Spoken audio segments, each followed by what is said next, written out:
Okay, hello everyone. So today I'm going to talk about the end of ancient Greece and the rise of Hellenism.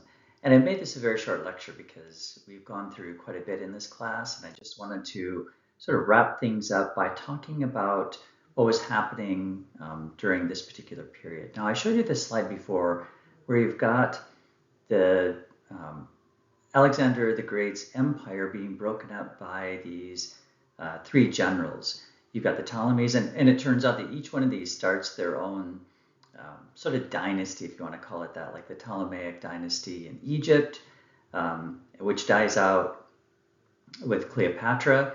You've got the Seleucid dynasty in Syria, Persia, and eventually most of Asia Minor. Then you've got the Antigonads controlling parts of Asia Minor and, of course, Macedonia. Now, in terms of the end of Greece, you find a lot of things happening fairly quickly, and Greece getting involved in some things that maybe it shouldn't have had. As Greece was sort of being taken over by the Macedonians, to the west of them, and they weren't really paying attention to this, you've got the rise of the Romans. Now, the Romans fight a series of wars called the Punic Wars. So the Punic or the Phoenicians, these were people who were living in North Africa at the period. They fought a series of wars against them. Now, one in particular was called the Second Punic War.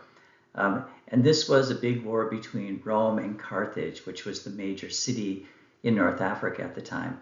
Now, it's unfortunate for Greece that they decided to take a stand in this and fight on the side of the Carthaginians. Now, it turns out that Rome defeated Carthage, and then what it decided to do was to punish Greece.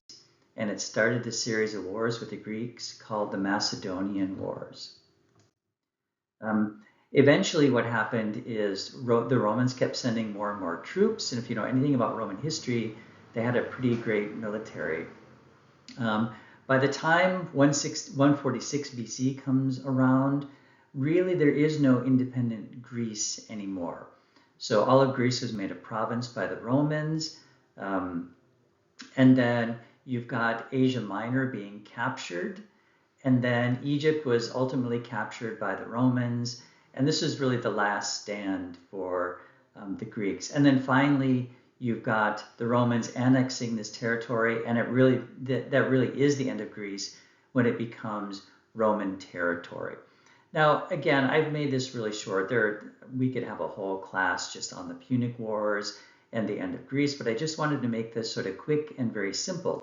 Now, what's really interesting, though, is that even though you've got Greece taken over by the Romans, it's an interesting thing in that the Romans really appreciated and loved Greek culture.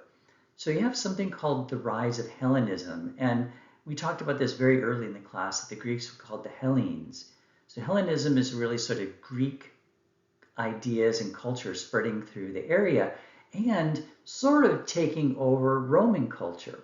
So what you see is the rise of new cities, especially ones that were Roman being built. They're modeled after Greek cities.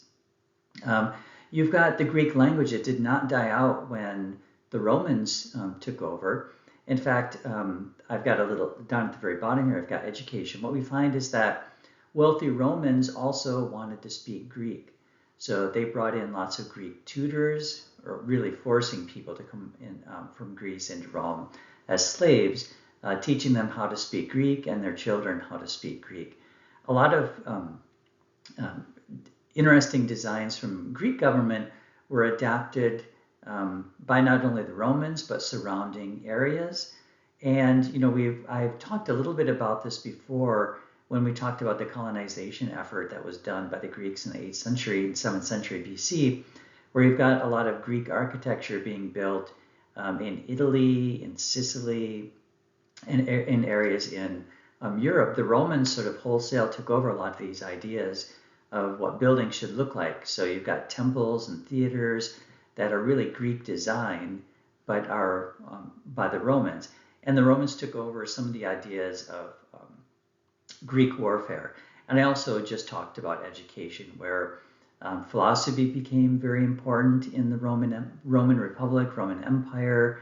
And so this is really, in a nutshell, what Hellenism is. So even though we've got the destruction of Greece, and the takeover of everything by the Romans were sort of taken over by Hellenistic ideas or Greek ideas, and those continued on for centuries and centuries after the demise of Greece.